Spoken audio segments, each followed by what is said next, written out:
Hi, my name is Sam and welcome to Mox Cube. Today we're going to be talking about the new cards from Theros Beyond Death and their potential for play in cubes.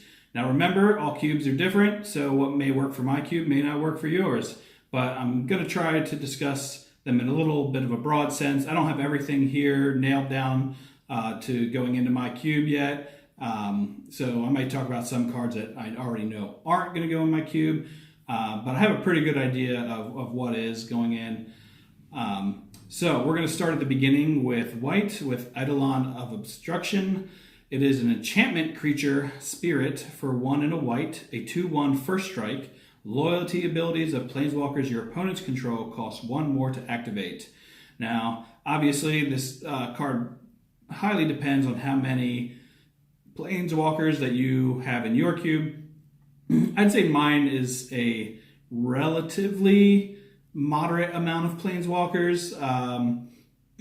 Some colors have more planeswalkers than others, but I'm thinking I'm going to try and squeeze this one in just to see how it plays out. If I don't like it, obviously I can replace it when the next set comes out with another nice 2-drop, hopefully. Next we have Elspeth, Sun's Nemesis. It's a planeswalker that costs 2 and double white, comes in with 5 loyalty, has a -1 of up to 2 target creatures you control, each get +2/+1 until end of turn. -2, create 2 1/1 white human soldier creature tokens. -3, you gain 5 life. And then it has an escape ability of paying 4 and double white, exile 4 other cards from your graveyard, and you can cast it from your graveyard. So I'm not sure that this one's going to go in my cube. It's an interesting design. I do like that they try to do something a little different. I like that you can cast it out of the graveyard. But my white planeswalker slot is already bursting at the seams in my cube. So I will probably not be trying this one out. But, you know, if you're playing a heavy token theme, or white weenie theme, maybe this will be a great addition to your cube. Next, we have Heliod, Sun Crowned. So this is a legendary enchantment creature god that costs 2 and a white for a 5/5. As long as your devotion to white is less than 5, Heliod is not a creature. When you gain life, put a +1/+1 counter on target creature or enchantment you control. Pay 1 and a white. Another target creature gains lifelink until end of turn. Now, there's been a lot of buzz about this card. Obviously, it works really well with Hangerback Walker, which is Pioneer legal. Personally, I don't like putting 2-card infinite combos in my cube. I have not decided yet what I'm going to do. I might try and put this in with Hangerback Walker still in, or I might cut Hangerback for a little while. Nadir Kraken. It is a Kraken creature, or is it Kraken? I'm not actually sure. I've always said Kraken. So it's a 2/3 for 1 and double blue. Whenever you draw a card, you may pay 1. If you do, put a +1/+1 counter on Nadir Kraken and create a 1/1 blue tentacle creature token. I think this card looks like a lot of fun. I don't know if it's how strong it actually is, but blue token makers don't come up super often, at least not good ones. So I'm actually going to give this one a try and see how it goes. I'm pretty excited. I think it's kind of hilarious. I love the art and the fact that it makes tentacle creatures, which is kind of weird, but I think it's funny. So I'm going to try it out and put it in my cube. Next we have Sleep of the Dead. It is a sorcery for a single blue mana. You can tap target creature. It doesn't untap during its controller's next untap step. Escape 2 and blue, exile 3 other cards from your graveyard to cast it from your graveyard. I'm a big fan of hard tapping in blue. So, you know, obviously bounce is really nice, but sometimes I just want to tap down a creature that's cheap, that's annoying, or has an activated ability that's annoying. And I generally don't have room for these types of cards in my cube just because blue gets filled up with counter spells and bounce spells and draw card spells. But I do like the fact that this one can be cast from the graveyard repeatedly as long as you have the other cards to exile to feed it. So I don't know if I'll put this in my cube. Probably not. I probably won't find the room for it. But it is a common, so if you have a pauper cube, I mean, maybe this one is kind of something different for you to try. So something to think about. But yeah, I do like the design of this card. Next we have Fassa, Deep Dwelling, legendary enchantment creature god. It is a 6/5 for 3 and a blue. It is indestructible. As long as your devotion to blue is less than 5, Fassa isn't a creature. At the beginning of your end step, exile up to one other target creature you control. Then return that card to the battlefield under your control. Pay 3 and a blue to tap another target creature. So I have a blink theme in white and blue in my cube. I think it's a lot of fun. I'm not... if this had cost 1 mana less, I definitely would have put it in. I'm just not 100% sure it's going to go in at the moment. I really want to try it, though.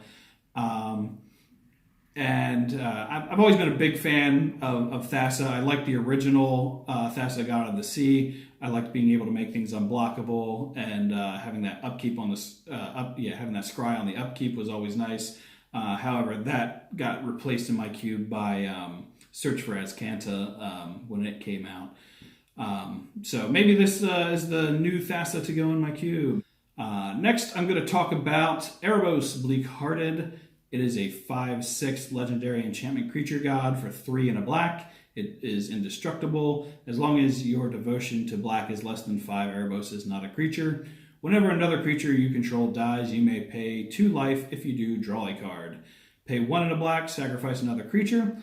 Target creature gets -2/-1 until end of turn. So in black, I have a pretty heavy sacrifice theme in my cube that I enjoy playing. I will probably try to squeeze this one in. I like the fact that it has its own way to sacrifice a creature so that you can trigger the drawing trigger at the same time, either shrinking or killing one of your opponent's creatures. And you can do it any time, so you can do it in the middle of combat and do a little bit. Obviously, it won't be a huge trick because your opponent will see it, but, well, you'd think they'd see it. But I'm excited to try this card out. I think it looks like fun. Ox of Agonas. It's an ox. Surprise. It's a 4/2 for 3 and double red. When Ox of Agonas enters the battlefield, discard your hand, then draw 3 cards. Escape for double red. Exile 8 other cards from your graveyard. Ox of Agonas escapes with a +1/+1 counter on it. I really like this card. I'm not sure if I'm going to put it in my cube. The escape cost is awesome, but the 8 other cards you have to exile is a hefty price to pay. So we'll see. It reminds me a lot of Bedlam Reveler, which is a card I really like, where you discard and draw all 3 cards. But I don't think it's going to replace that. I think this card definitely has places other than cube in some constructed builds, but I'll have to do a little more thinking about this one. But I do like the design, and I think it looks like fun, so we shall see. Next, we have Porphyros, Bronze Blooded. This one is a legendary enchantment creature god, in case you didn't know. It's a 7/6 for 4 and a red. As long as your devotion to red is less than 5, Porphyros isn't a creature. Other creatures you control have haste. Pay 2 and a red. You may put a red creature card or an artifact creature card from your hand onto the battlefield. Sacrifice it at the beginning of the next end step. Now, as much as I would love to put another sneak attack in the cube, this one is a bit slower and a little more limited on what you can send in. Like, you can't put Emrakul in with this guy. You can still put Blightsteel in, but the fact that he limits what type of cards you can send in was really the turnoff for me on this card. So this was one I would definitely not be putting in my cube. It feels more like a commander type card to me. So yeah, you can tell me what you think about this one, but I think I think it doesn't belong in cube. Next, Storm's Wrath, 2 and double red sorcery. Storm's Wrath deals 4 damage to each creature and each planeswalker. I like this card a lot. It reminds me a lot of Hour of Devastation, which cost 5 mana and dealt 5 damage to each creature and each non-bolus planeswalker. However, Hour of Devastation also made creatures lose indestructible, which isn't super relevant, but if you're dealing with gods, it is. I think the 4 damage will hit most things. I don't think there's a super abundance of 5 toughness and up creatures in my cube. There definitely are some, but generally my creatures are a bit smaller than that. So I might try to find room for it. We'll have to see what I can cut. So next we have Yawgmoth's Will. Underworld Breach. So this enchantment costs 1 and a red. Each non-land card in your graveyard has escape. The escape cost is equal to the card's mana cost plus exile 3 other cards from your graveyard. At the beginning of the end step, sacrifice Underworld Breach. So I'm not quite sure how this card got past development, but it did. So that's a very, very powerful effect, especially in a constructed deck. As you've probably seen, there's a legacy deck out there with Brain Freeze and Lion's Eye Diamond that can just win. So yeah, I'm probably going to try this one in my cube, and it's essentially Yawgmoth's Will, so why not? Next we have Dryad of Elysian Grove. It is a enchantment creature nymph that costs 2 and a green for a 2/4. You may play an additional land on each of your turns. Lands you control are every basic land type in addition to their other types. This is very reminiscent of Courser of Kruphix from the last time we were on Theros.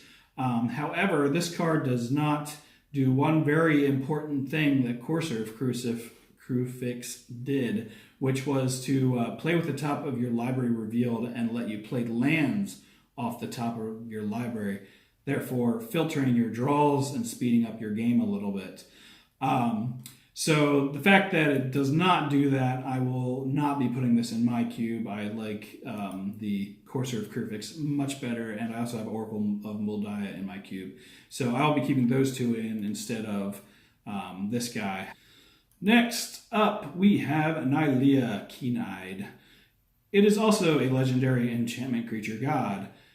For 3 and a green, it's a 5/6 that's indestructible. As long as your devotion to green is less than 5, Nylea is not a creature. Creature spells you cast cost 1 less to cast. Pay 2 and a green, reveal the top card of your library. If it's a creature card, put it into your hand. Otherwise, you may put it into your graveyard. Here's another case where if this had cost 3 mana instead of 4 to cast, I probably would have been all over it. But I think at 4, it's just probably just a little too slow. And yeah, the ability not guaranteeing you a card. If it had been more like, look at the top 3, and if you hit a creature, put it in your hand, I probably would have liked it a little better. But I just think this card's probably a little too slow, and there are other cards that I like that reduce mana costs a little better that I'm going to stick with. So this one will not be going in my cube. But I don't think it is a definite no-go for all cubes. I think it has its uses, and maybe you can use it. Next, Ashiok Nightmare Muse. Legendary Planeswalker Ashiok. Comes in with 5 loyalty, costs 3 blue, black. Has a +1, create a 2/3 blue and black nightmare creature token with whenever this creature attacks or blocks, Each opponent exiles the top 2 cards of their library. Has a -3, return target non-land permanent to its owner's hand, then that player exiles a card from their hand. Then a -7. You may cast up to 3 face-up cards your opponents own from exile without paying their mana cost. So a lot going on there. This card is probably stronger than I think it is. And it looks like fun, but I don't think I have a spot for it in blue-black in my cube. I do like that the +1 creates a 2/3 creature token. I think that's a pretty strong ability. Anytime a planeswalker goes up and defends itself at the same time, I think that's pretty strong. But I will not be putting this one in my cube, but I think it is a great card and a lot of fun, and I wouldn't discourage you from trying it out. Dream Trawler. So, Dream Trawler is a Sphinx that costs 2 double white, double blue for a 3/5 flying lifelink. Whenever you draw a card, Dream Trawler gets +1/+0 until end of turn. Whenever Dream Trawler attacks, draw a card. Discard a card. Dream Trawler gains hexproof until end of turn and tap it. So, I've heard stories about this card. A lot of people dislike it greatly when they see it on the other side of the battlefield in Limited. This card reminded me a lot of Drugskull Reaver from Dark Ascension. And, with the drawing extra cards and lifelink and such. But I think this one's just a step better. It obviously, when you go to attack, it's going to be a 5/5 because you will have drawn a card for your turn, and you get to draw another card when it attacks. So yeah, you'll be hitting for 5 with lifelink, and it has a way to protect itself by discarding a card, which when you're drawing an extra card every turn, you're probably going to have like some extra lands at that point in the game. So I think I'm going to try and squeeze this one in. I know blue-white's really tight in my cube. We'll have to see. I want to try it. It looks like fun. I know people hate playing against it, but there's a lot of things in my cube that people hate playing against. So I guess it'll fit right in. So yeah, I'll probably try to fit this one in. Next we have Lotus, God of Destiny. It costs 1 red-green for a 4/5 legendary enchantment creature god. It's indestructible as long as your devotion to red and green is less than 7. Lotus is not a creature. At the beginning of your pre-combat main phase, exile target card from a graveyard. If it was a land, add red or green mana. Otherwise, you gain 2 life, and Lotus deals 2 damage to each opponent. So, I wasn't super sure about this card. It looks kind of like fun, but something a little different for red green other than just beat down. I'm probably going to try it just because I have a little bit of wiggle room in that color combination to try some stuff out. So I'll probably give it a whirl and see what I think of it. I like that, obviously you can target any graveyard, which is nice. So you can target your opponent's fetches or spells. But yeah, I mean, even if you get to do 2 damage a turn from hitting non-land cards, that's not bad for 3 mana. So I'll give it a whirl, see what I think. If anybody else out there has any experience with it yet or is thinking about trying it, let me know what you think. Okay, we got Kroxa, Titan of Death's Hunger. Here's an interesting one. Okay, so for red and black, you have a 6/6 that when it enters the battlefield, sacrifice it unless it escaped. Whenever Kraken enters the battlefield or attacks, each opponent discards a card. Then each opponent who didn't discard a non-land card this way loses 3 life. Wow, it feels like there's like a double negative in there. That is confusing. I understand why they worded it the way they did, but it's weird. Has escape for double black and double red. Exile 5 other cards from your graveyard. Okay, so I think this card is super cool. However, the fact that it does not stick unless it's escaped, I don't like. Like, I know like they had to do it because of the cheap mana cost, but like I feel like I want to like reanimate this card, and that's just not a useful thing to do with this card. So yeah, I probably won't put this one in my cube. It's very, very interesting design. But red-black is very tight for me. You know, you got lots of removal. You got like Terminate and Dreadbore and just lots of good red-black cards out there. Blightning. So I won't be trying this one out. But I think it's an interesting design. So let me know if you try it and what you think of it. Staggering Insight. It's an enchantment aura for white and blue. Enchant creature. Enchanted creature gets +1/+1, has lifelink, and whenever this creature deals combat damage to a player, draw a card. I like this enchantment a lot. However, the fact that I'm probably trying to squeeze in Dream Trawler probably means I'm not going to have room to put this one in. But I do think it's a really good card, and I think somebody ought to try it and tell me what they think of it. But yeah, this one I was actually really leaning into putting it into my cube up until I started hearing people complaining about Dream Trawler being so good. I'm like, oh, maybe I should be doing that card instead. So that's probably what I'm going to do.